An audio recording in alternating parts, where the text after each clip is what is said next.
Nagsisimula ang pelikula sa Montana noong 1870s. Una tayong ipinakilala sa pamilyang Archer na binubuo nina Abraham, Celeste at ang kanilang mga anak na teenager na sina Tobias at Abby. Isang malakas na bagyo sa taglamig ang nagpipilit sa kanila na umalis sa kanilang tahanan sa bundok dahil ang kanilang mga supply ng pagkain ay malapit ng maubos habang lumilipas ang mga araw. Nagpasya silang maghanap para sa isang mas maayos na kapaligiran ng pamumuhay. Sa makatuwid, sumakay ang pamilya sa kanilang karwahe at umalis patungo sa lambak na sinusundan ng Oregon Trail. Kinaumagahan, inihinto ni Abraham ang kanilang karwahe sa isang lugar sa tabi ng daanan.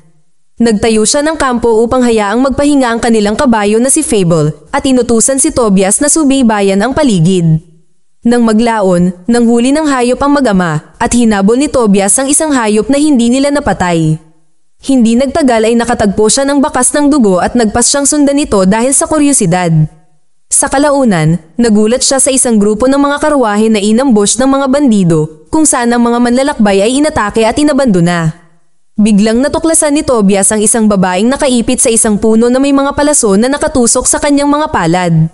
Maya-maya ay dumating si Abraham at nilapitan nila ang babaeng sugatan na ang pangalan ay si Cassidy.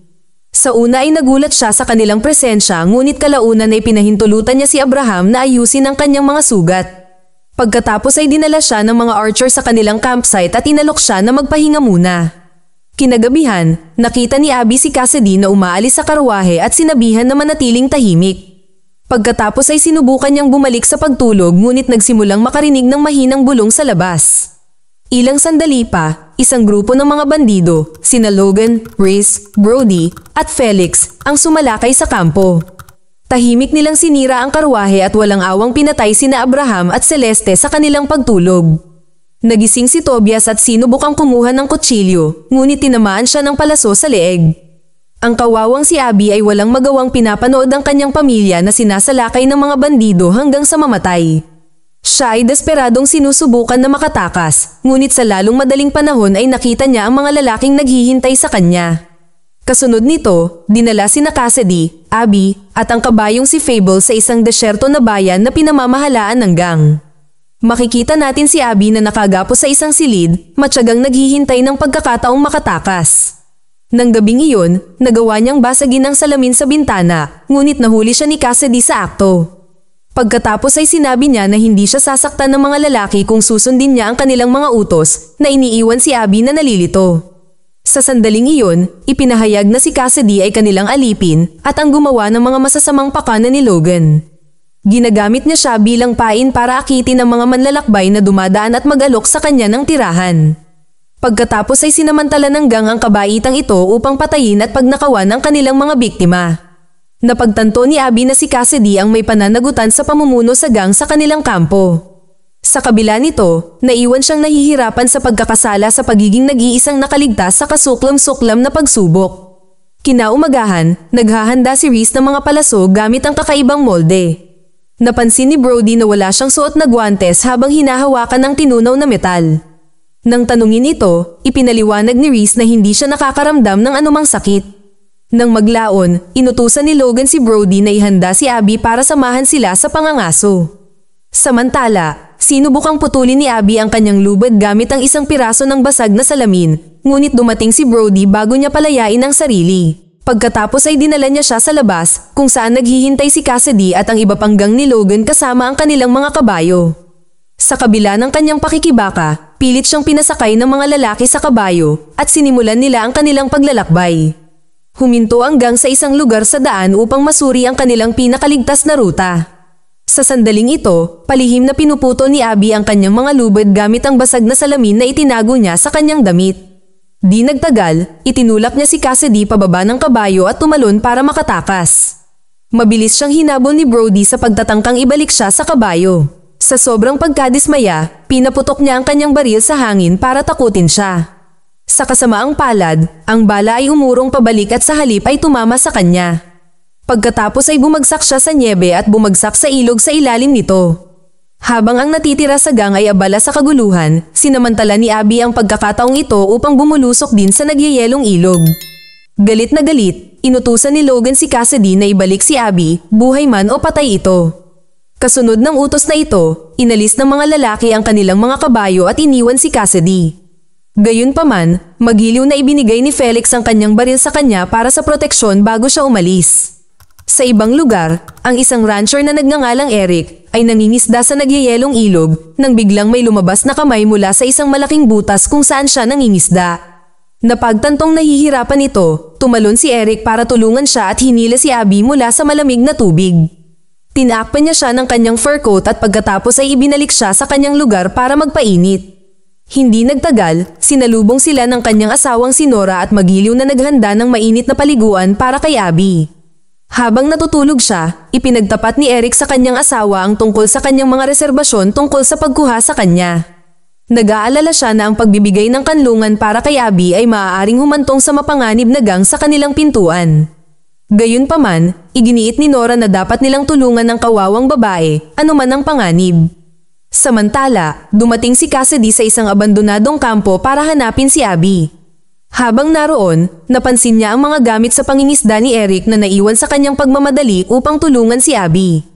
Nagbibigay ito kay Cassidy ng isang kislap ng pag-asa na maaari niyang mahanap ang babae pagkatapos ng lahat. Kinaumagahan, tahimik na umalis si Abby sa lugar kasama ang kanilang kabayong si Orion. Nang matuklasan ito ni Eric, sinubukan niyang sundan siya at nangako kay Nora na babalik siya pagkalipas ng ilang oras. Samantala, umalis si Cassidy upang hanapin muli si Abby at ginamit ang mga arrow ni Reese na kinuha niya upang markahan ang kanyang landas. Si Abby, sa kabilang banda, ay bumalik sa dating campsite kung saan sinalubong ang kanyang pamilya ng matinding trahedya. Sa hindi inaasahang pagkakataon, lumilitaw na si Cassidy ay ipinahayag na inilibing niya ang pamilya Archer bilang paggalang. Pagkatapos ay nagpasya si Abby na ipagpaliban ang kanyang sama ng loob at sumama kay Cassidy na magpainit sa apoy. Sa kanilang pag-uusap, natuklasan niya na ipinadala siya ni Logan at ng kanyang barkada para ibalik siya sa kanila.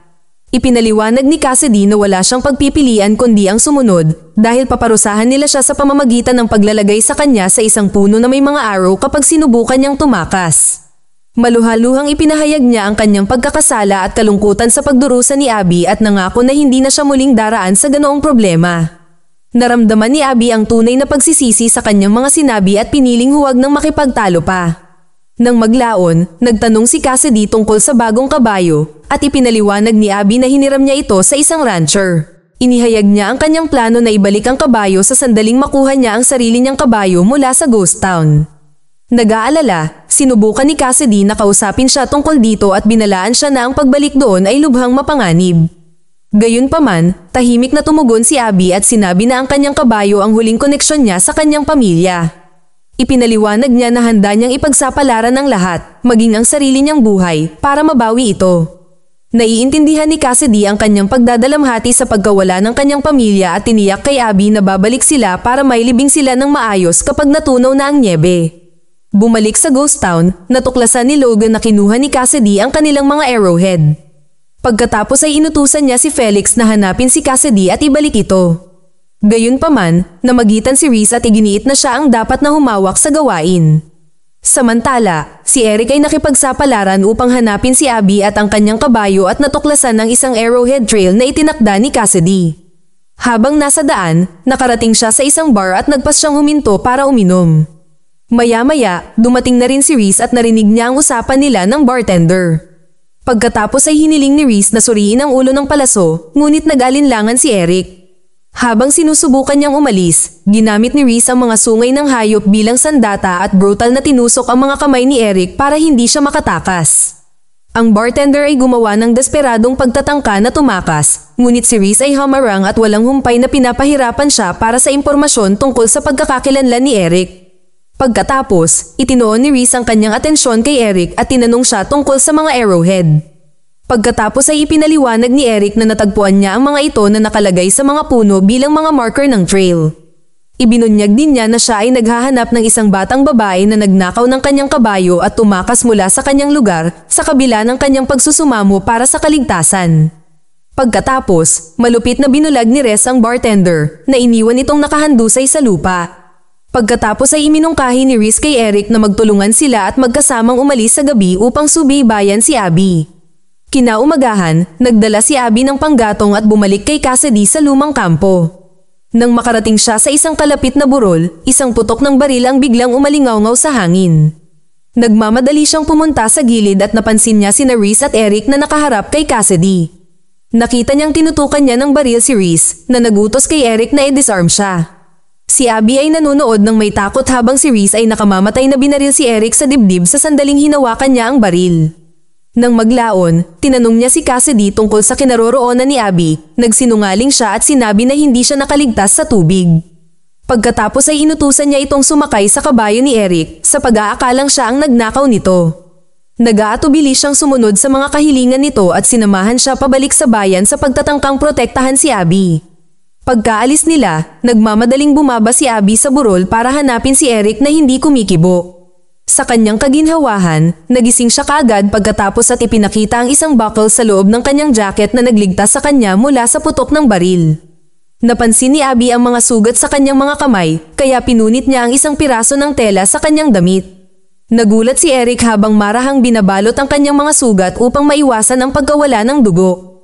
Pagkatapos ay humingi siya ng paumanhin sa kanya para sa pagnanakaw ng kanyang kabayo at nangakong ibabalik ang kanilang kabayo. Bumalik sa bayan, iginapos ni Logan si Cassidy sa isang poste sa gitna ng plaza. Pagkatapos ay brutal niyang sinaktan siya at iniwan itong malubhang nasugatan at nasa bingit ng kamatayan. Pinipilit niya itong tumayo ng nakayapak sa nagyayelong nyebe sa taglamig bilang isang malupit na hakbang upang maiwasan ang anumang pagtatangkang pagtakas. Sinubukan ni Felix na mamagitan, ngunit inutusan siya ni Logan na iwan si Cassidy na nakahantad upang magyelo sa labas. Napilitan siyang pagmasdan siya mula sa malayo ng walang ginagawa na walang ibang pagpipilian kundi ang pumanig sa gang. Sa ibang lugar, hinimok ni Abby si Eric na umuwi upang magamot ni Nora ang kanyang mga sugat bago ito lumala. Gayunpaman, tumanggi siya at ipinahayag na sasamahan niya siya hanggang sa mabawi nila ang kanilang mga kabayo ng magkasama. Samantala, nakita ni Reese si Logan na umiinom ng mag-isa at nilapitan siya. Pagkatapos ay inaangkin niya na si Cassidy ay isang taksil na kailangang maparusahan. Binalaan din niya si Logan na kontrolin ang kanyang babae bago siya gumawa ng anumang banta sa kanilang kaligtasan. Ito ay umabot sa isang brutal na paghaharap sa pagitan ng dalawang lalaki. Sinubukan ni Logan na barilin si Reese na biglang sumugod sa kanya at naputol ang isang tenga niya sa pakikibaka. Dahil sa sakit, pinatumba ni Reese si Logan at pinaputokan siya ng baril sa sensitibong parte ng katawan nito. Pagkatapos ay kinalagkad niya si Logan palabas sa field at iniwan siyang dahan-daang sumuko sa kanyang mga pinsala. Hindi nagtagal ay nakita niya ang isang natatakot na Felix at binigyan siya ng isang pagpipilian. Tumayo kasama niya o harapin ang kamatayan sa tabi ni Logan. Sa takot sa kanyang buhay, pinili ni Felix na pumanig sa isang sadistang mamamatay tao. Pagkatapos ay ibinaling ni Reese ang kanyang atensyon sa halos walang malay na si Cassidy at ipinahayag na siya ay pag-aari niya kung mabubuhay siya sa gabi sa labas. Kinagabihan, maingat na nilapitan ni Felix si Cassidy at inalok siya ng tubig. Nakiusap siya sa kanya na tulungan siyang makatakas, ngunit tahimik na umalis si Felix. Ito ay malamang dahil natatakot siyang harapin ang parehong kapalaran na sinapit ni Logan dahil sa pagsuway sa mga utos ni Reese. Samantala, dumating sina Abby at Eric sa gate ng bayan at narinig nila ang paghingi ng tulong ni Cassidy. Pagkatapos ay nagpasya si Abby na pumuslit sa bayan upang kunin ang kanilang mga kabayo habang si Eric ay nagbabantay sa labas. Sa pagpasok ni Abby sa perimeter ng bayan, nakita niya si Cassidy na nakagapos sa isang poste na nilalamig. Nagmamadali siyang lumapit at sinimulang tanggalin ang mga lubid nang biglang sumulpot si Felix. Sa kanyang pagtataka, inabutan siya nito ng kutsilyo at hinikayat siyang magmadali kaagad. Nang makalaya si Cassidy, binuhat siya ni Felix patungo sa gate. Samantala, sumugod si Abby sa kwadra para pakawalan ng kanyang kabayong si Fable at nangakong babalik para kay Orion. Ilang sandali pa, nakita ni Reese si Felix na sinusubukang tumakas at binaril siya sa likod. Ang kawawang si Felix ay napaluhod kasama si Cassidy at ang baliw ay hindi nagpakita ng awa sa alinman sa kanila. Habang naghahanda si Reese na tapusin sila, si Abby ay tahimik na sinalakay siya sakay ng kanyang kabayo at pinatumba siya. Ang kaguluhang ito ay nagpapahintulot kay Felix na buhatin si Cassidy patungo sa gate kung saan ibinibigay niya ito kay Eric. Ipinaalala ni Abby sa kanila na kailangan pang palayain si Orion, ngunit iginiit ni Eric na iwanan muna nila ang kabayo at tumakas. Kasunod nito, buong tapang na bumalik si Felix sa bayan upang harapin si Reese. Walang pag-aalinlangan, naghanda si Reese sa pagbaril, ngunit inihagis niya sa kanya ang dala niyang lampara at natapon ang langis nito sa kanya. Mabilis na sinunog ng nagliliyab na apoy si Reese at naging dahilan ng pagbagsak nito. Habang kumalat ang apoy, si Felix ay sumuko sa kanyang mga sugat at nawalan ng malay sa gitna ng apoy. Kinaumagahan, patuloy na naglalakbay sina Eric, Abby, at Cassidy papunta sa lugar ni Eric. Pagsapit ng gabi, sa wakas ay ligtas na nakarating ang tatlo sa bahay. Pagkatapos ay hiniling ni Eric kay Abby na dalhin si Cassidy sa loob habang dinadala niya si Fable sa kwadra. Sa pagpasok mismo sa bahay, nagulat si Eric nang makita ang tatlong babae sa estado ng takot. Sa kanyang kakilakilabot, natuklasan niya ang isang malubhang nasunog na Reese sa loob na hawak silang hostage. Nakiusap si Eric kay Reese na palayain ang kanyang buntis na asawa, ngunit itinutok sa kanya ng walang awa na mamamatay tao ang kanyang baril. Nag-aalala para sa kanyang kaligtasan, sinunggaban ni Eric si Reese ngunit mabilis na binaril sa mga binti. Ang mga babae ay nagsisigawan sa takot habang si Eric ay bumagsak sa lupa habang si Reese ay nagsasaya sa kanilang paghihirap. Nang maglaon, brutal na sinaktan ni Reese si Eric habang ang mga natatakot na babae ay nagsusumamo na huminto siya. Sinamantala ni Cassidy ang pagkakataon habang abala siya sa pagpapahirap kay Eric at hinarap siya. Isang matinding pakikibaka ang naganap na nagtatapos sa pagkamatay ni Reese sa pamamagitan ng isang palaso sa kanyang katawan. Sa hindi inaasahang pagkakataon, ginamit ni Cassidy ang kanyang natitirang lakas para ihagis ang sarili sa kanya. Pagkatapos ay tinusok niya si Reese gamit ang parehong arrow sa kanyang dibdib na nagresulta sa kanilang pagkamatay pareho.